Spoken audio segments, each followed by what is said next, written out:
कहानी एक महिला सेना अधिकारी के इर्द गिर्द घूमती है जो यूएसए नेवी की स्पेशल फोर्स में शामिल होने वाली पहली महिला बन जाती है। अपने वरिष्ठ अधिकारियों के संदेह के बावजूद वह परीक्षा पास करके सभी को गलत साबित कर देती है, जबकि कई पुरुष ट्रेनिंग छोड़ देते हैं। मूवी की शुरुआत सीनेट सशस्त्र सेवा समिति द्वारा नेवी में सचिव के पद के लिए सेवानिवृत्त मिलिट्री ऑफिसर थियोडोर हेस का साक्षात्कार लेने से होती है। इस समय जिस विषय पर चर्चा हो रही है वह है नेवी में महिलाओं को दी जाने वाली सीमित भूमिका, और हेस इस रुख का बचाव करने की कोशिश करती है। अचानक इस सुनवाई की अध्यक्षता कर रही टेक्सास की सीनेटर लिलियन डेहेवन हेस के आधे अधूरे भाषण को बीच में रोक देती है। वह उनके तर्कों का खंडन करती है और कहती है कि मिलिट्री में महिलाओं के प्रति नेवी का रवैया ऐतिहासिक रूप से खराब रहा है। सीनेटर अपनी रिसर्च पर जोर देती है और रिपोर्ट के कुछ अंश पढ़ना शुरू करती हैं। इसमें उच्च पदस्थ नेवी ऑफिसर्स के रिकॉर्ड किए गए बयान हैं जो महिला सैनिकों को कम सक्षम के रूप में चित्रित करते हैं, साथ ही अक्सर महिलाओं के प्रति द्वेषपूर्ण टिप्पणियां करते हैं। इस विस्फोटक सुनवाई के बाद नौसेना तुरंत डेहेवन के साथ एक निजी बैठक के लिए बुलाती है। वह बैठक के लिए सहमत हो जाती है और जल्द ही अपने कार्यालय में रक्षा विभाग या डीओडी के अधिकारियों के साथ बैठती है। हालांकि डीओडी के लोग नेवी में महिलाओं को शामिल करने के सख्त खिलाफ हैं और डेहेवन के प्रयासों को विफल करने की एक योजना लेकर आए हैं। वे उसे एक एकीकरण योजना प्रस्तुत करते हैं जिसमें कहा गया है कि यदि कोई महिला प्रशिक्षु नेवी द्वारा निर्धारित किसी भी मूल्यांकन प्रोग्राम को पास करने में सक्षम है तो वे उसे अपने रैंक में शामिल होने की अनुमति देंगे। डेहेवन को एहसास होता है कि यह एक जाल है, क्योंकि रक्षा विभाग महिला कैडेट के लिए सबसे कठिन प्रशिक्षण कार्यक्रम चुनेगा और उसे एक एग्जाम्पल बनाएगा। लेकिन वह फिर भी इसके लिए सहमत हो जाती है क्योंकि वह जानती है कि इस प्रोग्राम से बनी चर्चा उसके करियर में ही हेल्प करेगी। सीनेट कार्यालय के बाहर रक्षा विभाग के अधिकारी हेस से मिलते हैं और चर्चा करते हैं कि उन्हें डेहेवन की महिला प्रशिक्षु के लिए कौन सा प्रोग्राम चुनना चाहिए। वे US Navy combined reconnaissance team या सीआरटी पर सहमत होते हैं, जो एक कठिन चयन ट्रेनिंग है जिसमें लगभग 60% उम्मीदवार चौथे सप्ताह से पहले ही ट्रेनिंग छोड़ देते हैं। तीसरा सप्ताह विशेष रूप से गहन होता है और इसे नरक सप्ताह के रूप में लेबल किया जाता है। इन पुरुष अधिकारियों का दृढ़ विश्वास है कि कोई भी महिला पहले सप्ताह से आगे नहीं बढ़ पाएगी। सीन नौसेना के उपग्रह निगरानी कक्ष में बदल जाता है, जहां स्थलाकृतिक विश्लेषक लेफ्टिनेंट जॉर्डन ओनील सक्रिय युद्ध क्षेत्र से सील टीम को घर लाने पर काम कर रहे हैं। कंट्रोल रूम ने टीम के साथ संपर्क खो दिया है और एक ऑफिसर ने उन्हें बाहर निकालने के लिए अतिरिक्त सहायता भेजने का सुझाव दिया है। लेकिन इस प्रक्रिया में 18 मिनट लगेंगे क्योंकि अतिरिक्त सहायता टीम को पूर्व निर्धारित बचाव बिंदु तक पहुंचने के लिए इतना समय चाहिए होगा। दूसरी ओर ओनील ने पिकअप पॉइंट को पूरी तरह से बदलने का प्रस्ताव रखा। उन्होंने बताया कि सील टीम अनुभवी सैनिकों से बनी है जो युद्ध क्षेत्र से सुरक्षित निकास की तलाश करेंगे। इस प्रकार भले ही टीम से सीधा संचार टूट गया हो, उन्हें एक नए बचाव स्थल की तलाश करनी चाहिए। फिर वह जल्दी से क्षेत्र की उपग्रह छवियों का विश्लेषण करती है और एक ऐसे क्षेत्र को इंगित करती है जो बचाव समय को आधा कर देगा। उसकी योजना को हरी झंडी मिल जाती है और ठीक 9 मिनट बाद सील टीम उसी स्थान से नियंत्रण कक्ष से फिर से संपर्क स्थापित करती है, जिसे ओनील के बताए अनुसार उन्हें बचा लिया जाता है, जिससे एक बड़ी तबाही टल जाती है। इस बीच सीनेटर डेहेवन और उनकी टीम नेवी के सीआरटी प्रोग्राम के लिए उम्मीदवारों की एक लंबी सूची देखती है। वह एक ट्रायथलीट को बेहद दुबला होने के कारण और एक चैंपियन पावर लिफ्टर को लगभग पुरुषों की तरह मांसल होने के कारण खारिज कर देती है। वह चाहती है कि महिला प्रशिक्षु एक महिला के पारंपरिक रूप में फिट हो ताकि वह साबित कर सके कि कोई भी महिला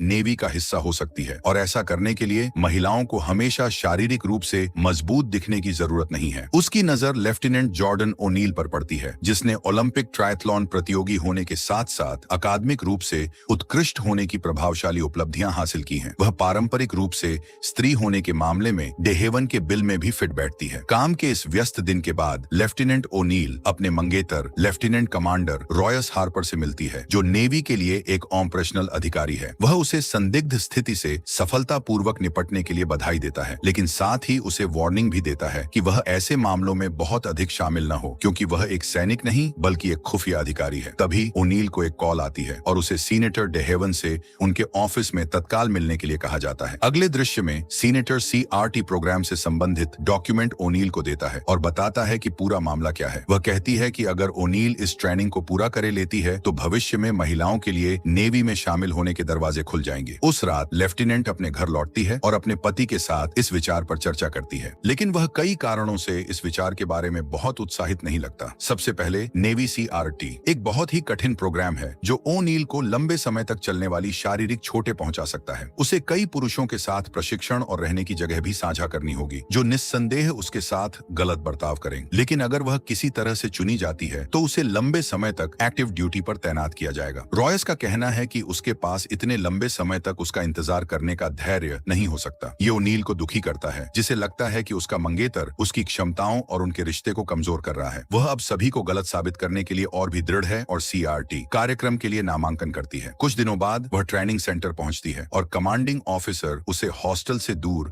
एक अलग रूम देता है जहां सभी पुरुष प्रशिक्षु सोते हैं। जल्द ही यह बात फैल जाती है कि प्रोग्राम में एक महिला को भी भर्ती किया गया है, जिससे पुरुष बिल्कुल भी खुश नहीं दिखते हैं। उसी रात जब ओनील रात के खाने के लिए मेस में पहुंचती है तो कई पुरुष उसका मजाक उड़ाते हैं और उस पर महिला विरोधी टिप्पणियां करते हैं। अगले दिन ट्रेनिंग आखिरकार शुरू होती है और कमांडिंग ऑफिसर दोहराता है कि अधिकांश सैनिक तीसरे सप्ताह के अंत तक नहीं पहुंच पाएंगे। फिर वह प्रशिक्षुओं को कमांड मास्टर चीफ जॉन ओरगेल को सौंप देता है, जो उनके मुख्य ट्रेनिंग सुपरवाइजर होंगे। वह बहुत ही सख्त व्यक्ति है और उसे इस बात की परवाह नहीं है कि ग्रुप में एक महिला भी है। वह सभी की वर्दी की जांच करते हुए वह DH लॉरेंस की एक स्टोरी सेल्फ पिटी पढ़ता है। अप्रत्यक्ष रूप से सभी को खुद पर तरस न खाने के लिए कहता है। इसके बाद प्रशिक्षुओं को सबसे पहले सिखाया जाता है कि कैसे सैन्य श्रेणी की नावों को समुद्र की ओर ले जाया जाए और जल्दी से उससे उतरा जाए। बाकी की ट्रेनिंग बहुत कठिन है, जो उनकी शारीरिक शक्ति का परीक्षण करती है। कई भीषण अभ्यासों के दौरान कमांड मास्टर जॉन उन्हें छोड़ने का आग्रह करता है ताकि उन्हें आगे और दुर्व्यवहार न सहना पड़े। इसलिए उन्होंने प्रशिक्षण यार्ड के सामने एक घंटी लगाई है और जो कोई भी छोड़ना चाहता है उसे 3 बार घंटी बजानी होगी। ओनील के साथ जॉन से कोई अलग व्यवहार नहीं किया जाता है, लेकिन वह अन्य प्रशिक्षुओं की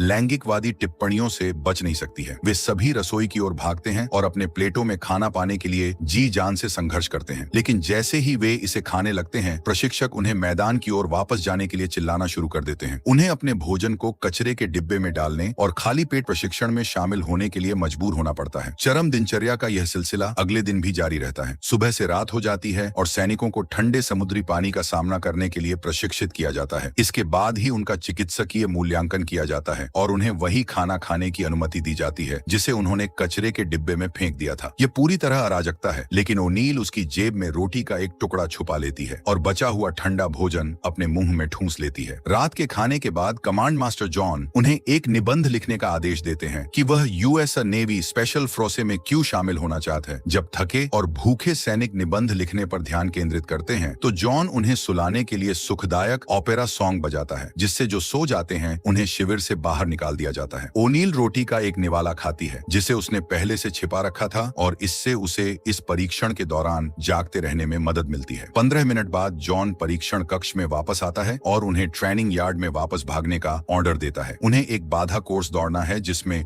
उन्हें लाइव फायरिंग से सुरक्षित रहना है। ओनील को सूचित किया जाता है कि उसे कई बाधाओं को कूदने में हेल्प करने के लिए एक मंच दिया जाएगा। वह इसका विरोध करती है क्योंकि वह चाहती है कि उसके साथ भी बाकी सभी की तरह ही व्यवहार किया जाए, लेकिन उसकी शिकायतों को खारिज कर दिया जाता है क्योंकि सेना की नियम पुस्तिका में कहा गया है कि महिला कैडेटों के लिए बाधा की ऊंचाई उनके पुरुष समकक्षों की तुलना में कम होनी चाहिए। कोर्स के दौरान जॉन देखता है कि ओनील प्लेटफॉर्म का उपयोग करने से इनकार कर देती है और इसके बजाय अपने सभी साथियों की तरह प्रत्येक बाधा को पार करती है। दीवार पर चढ़ने वाली बाधा पर वह अपने साथियों को अपनी पीठ पर चढ़ने देकर दीवार पार करान उनकी हेल्प करती है। एक इकाई के रूप में काम करने की पूरी कोशिश करने के बावजूद उसके साथी उसे दीवार पर नहीं चढ़ाते हैं। यह स्पष्ट है कि वे अभी भी इस बात से नफरत करते हैं कि एक महिला को पारंपरिक रूप से मर्दाना स्थान में भाग लेने की अनुमति है। दूसरी ओर दिन में 20 घंटे का प्रशिक्षण कई सैनिकों की मानसिक और शारीरिक शक्ति को कम करने लगता है। अधिक से अधिक प्रशिक्षु ट्रेनिंग छोड़ने लगते हैं, लेकिन सभी को आश्चर्य होता है कि ओनील अभी भी मजबूत है। हालांकि वह अभी भी इस तथ्य से उबर नहीं पाई है कि उसे बाधा कोर्स को उसके लिए आसान बनाने के लिए एक मंच दिया गया था। इसीलिए वह कमांडिंग ऑफिसर से बात करने की कोशिश करती है ताकि उसे भी उन्हीं की तरह ट्रेंड किया जाए, लेकिन उसे ऑफिसर से लैंगिक भेदभाव वाली टिप्पणी सुनने को मिलती है, जिससे यह स्पष्ट हो जाता है कि उसे अपने शिविर में एक महिला को रखने का विचार पसंद नहीं आ रहा है। इस तरह से व्यवहार किए जाने के कारण ओनील एक नाई की दुकान पर जाती है और अपने स्त्री रूप त्याग करे अपने बाल काट लेती है। इसके बाद वह अपने कमरे में जाती है जो पुरुष प्रशिक्षुओं से अलग है और अपना सारा सामान पैक करती है। फिर वह आम हॉल में जाने का फैसला करती है जहां सभी पुरुष प्रशिक्षु सोते हैं। कमरे में अधिकांश पुरुषों को ओनील के वहां होने से समस्या है, खासकर इसलिए क्योंकि वह अपने साथ टैंपोन लाया है। फिर कमांड मास्टर जॉन ओनील की हरकतों को नोटिस करता है और उसके इस दृष्टिकोण को बहुत खुशी से स्वीकार नहीं करता है। सीन वापस हेस पर आ जाता है जिसे अब नेवी का सचिव चुना गया है। वह और रक्षा विभाग के अन्य लोग इस खबर से खुश नहीं हैं कि ओनील शिविर में 3 सप्ताह तक जीवित है और इस प्रयोग के गुप्त होने के बावजूद अब तक उसकी उपलब्धियां न्यूज में आ गई हैं। लोग उसे GI जेन भी कहते हैं क्योंकि वे उसका असली नाम नहीं जानते। ट्रेनिंग सेंटर में चीजें और भी चरम सीमा पर पहुंच गई हैं, लेकिन GI जेन अभी भी टिकी हुई है। वास्तव में वह अब सभी यौनवादी पुरुषों को गलत साबित करने के लिए और भी कठिन प्रशिक्षण लेती है। परिणाम यह देखा जा सकता है कि उसके शरीर की बहुत सारी चर्बी कम हो गई है और वह मांसल हो गई है। इस बीच न्यूज रिपोर्टर GI जेन के बारे में समाचार पाने के लिए वास्तव में बेताब हैं, जो नेवी की कठिन ट्रेनिंग को सहन करने वाली एक मजबूत महिला है। एक दिन जब ओनील अकेले नहा रही थी, कमांड मास्टर उसके लिए एक न्यूज लेकर आता है। उसकी टीम के सबसे वरिष्ठ सदस्य को पैर में फ्रैक्चर के कारण हॉस्पिटल में भर्ती कराया गया था। इससे वह अपने ग्रुप में सबसे अनुभवी सेना अधिकारी बन गई और अपनी टीम की लीडर बन गई। दूसरी ओर DOD अधिकारी और सचिव हेस इस बात से निराश हैं कि ओनील ने किस तरह से एक सप्ताह तक नरक का सामना किया और यहाँ तक कि पुरुषों के साथ आमने सामने की लड़ाई भी लड़ी। लेकिन वे अभी भी आशान्वित हैं कि वह SIRI ट्रेनिंग के बाद वह जॉब छोड़ देगी, जिसका अर्थ है उत्तरजीविता, बचाव, प्रतिरोध और पलायन। SIRI ट्रेनिंग स्टेप आता है और प्रशिक्षुओं को एक अज्ञात स्थान पर हवाई जहाज से उतार दिया जाता है। उन्हें एक लक्ष्य तक पहुंचना होगा, उसके बारे में पर्याप्त जानकारी प्राप्त करनी होगी और पकड़े जाने से पहले पीछे हटना होगा। सैनिकों की शारीरिक फिटनेस की जांच करने के लिए सिर्फ एक अभ्यास के बजाय SIRI को वास्तविक दुनिया के परिदृश्यों को प्रशिक्षित करने के लिए डिजाइन किया गया है। यदि प्रशिक्षु उस स्थान से जल्दी निकासी का अनुरोध करते हैं जहां वे हैं, या यदि वे पकड़े जाते हैं तो उनके साथ वास्तविक युद्ध कदियों जैसा व्यवहार किया जाएगा। दुर्भाग्य से प्रशिक्षण के दौरान ओनील की टीम के 2 सदस्य पकड़े जाते हैं जब उन्होंने उसके आदेशों का पालन करने से इनकार करते हैं। सुरक्षित स्थान पर वापस भागते समय एक अन्य सदस्य का पैर टूट जाता है। उसकी मदद करने की कोशिश करते हुए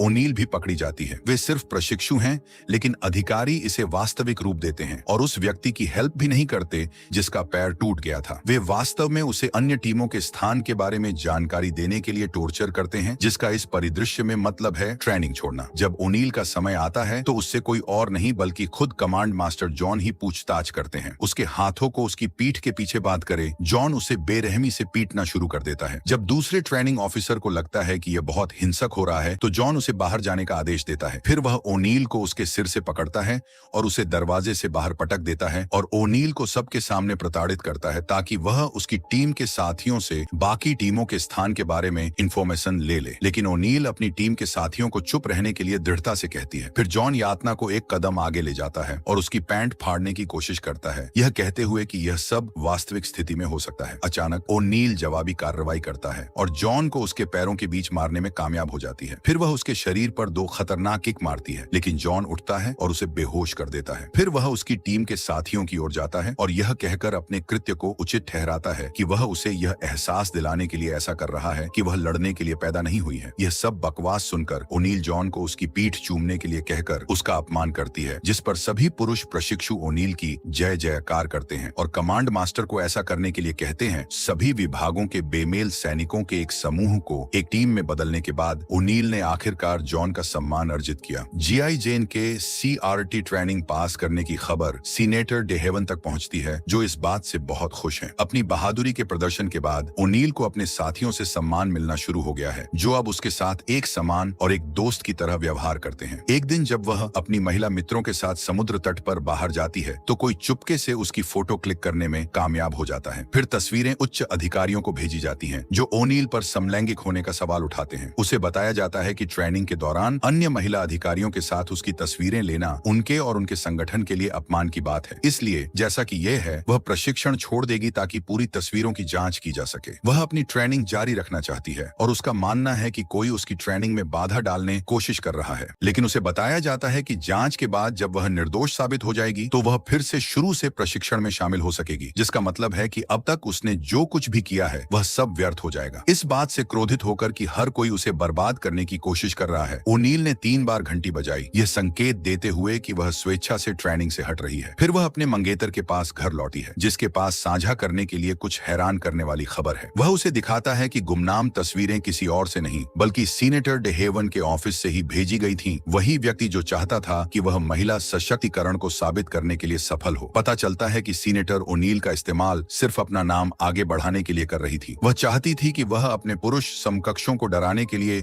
बस इतनी ही सफल हो, और जब ओनील पास होने ही वाली थी तो डे हेवन ने उसे अपने गृह राज्य टेक्सास से सैन्य आधारित बंदी को रोकने के लिए नेवी के साथ सौदेबाजी के रूप में इस्तेमाल किया। यहाँ तक कि जब ओनील इस बारे में सीनेटर से भिड़ती है तो वह ऐसे खेलती है जैसे उसे कुछ भी पता नहीं है, लेकिन बाद में सीनेटर लिलियन सच बताती है और स्वीकार करती है कि उसने राजनीतिक लाभ पाने के लिए उसका इस्तेमाल किया। शैतान के मुंह से यह सुनने के बाद ओनील उसे बेनकाब करने की धमकी दी। वह प्रेस से इस बारे में बात करने से नहीं डरती कि कैसे सीनेटर अपने करियर को आगे बढ़ाने के लिए एक महिला का इस्तेमाल कर रही थी। इसके बाद सीनेटर ओनील को वापस ट्रेनिंग करने के लिए भेज देती है, जहां उसके साथियों द्वारा उसका गर्मजोशी से स्वागत किया जाता है। अब प्रशिक्षण का अंतिम चरण शुरू होता है। अंतिम प्रशिक्षण शुरू होने से पहले यह एक आपातकालीन स्थिति से बाधित होता है, जिसके लिए CRT प्रशिक्षु के तत्काल समर्थन की आवश्यकता होती है। हथियार ग्रेड प्लूटोनियम द्वारा संचालित एक अवलोकन उपग्रह लीबिया के रेगिस्तान में गिर गया है। प्लूटोनियम को पुनः प्राप्त करने के लिए US आर्मी रेंजर्स की एक टीम भेजी गई थी, लेकिन उनकी निकासी योजना विफल हो गई और अब प्रशिक्षुओं को रेंजर्स की निकासी योजना में सहायता करने के लिए भेजा जाता है। मिशन के दौरान ओनील एक लीबियाई सैनिक की नजर में आने वाली होती है, इसलिए उसे बचाने के लिए जॉन लीबियाई सैनिक को गोली मार देता है, जिससे उनका भेद खुल जाता है। अब लीबियाई गश्ती दल को अपने क्षेत्र में अमेरिकी सेना की उपस्थिति के बारे में पता चल जाता है और दोनों पक्षों के बीच टकराव शुरू हो जाता है। जॉन जेम्स को अपनी टीम से बहुत दूर जाना पड़ता है। जब ओनील टीम का नक्शा देखती है तो उसे पता चलता है कि मास्टर चीफ उस रास्ते का इस्तेमाल नहीं करने जा रहे हैं जिसके बारे में बाकी लोगों का मानना है कि वह दूसरों के साथ फिर से जुड़ने के लिए जाएंगे। इसलिए मास्टर चीफ फिलहाल गलत दिशा में जा रहे हैं और गंभीर संकट में हैं। लेकिन ओनील उन्हें बचाने के लिए यहाँ है। लीडर के चले जाने के बाद ओनील आगे आती है। वह घायल मास्टर चीफ को बचाते हुए नेतृत्व और रणनीति में एक निर्णायक क्षमता प्रदर्शित करती है, जिन्हें वह और उनकी टीम के साथी मैकूल विस्फोटकों वाली गली के किल जोन से बाहर निकालते हैं। जल्द ही उन्हें बैकअप और हेलीकॉप्टर गनशिप मिलते हैं जो अंतिम हमला करते हैं और बचाव अभियान सफल होता है। मिशन में भाग लेने वाले सभी लोगों को CRT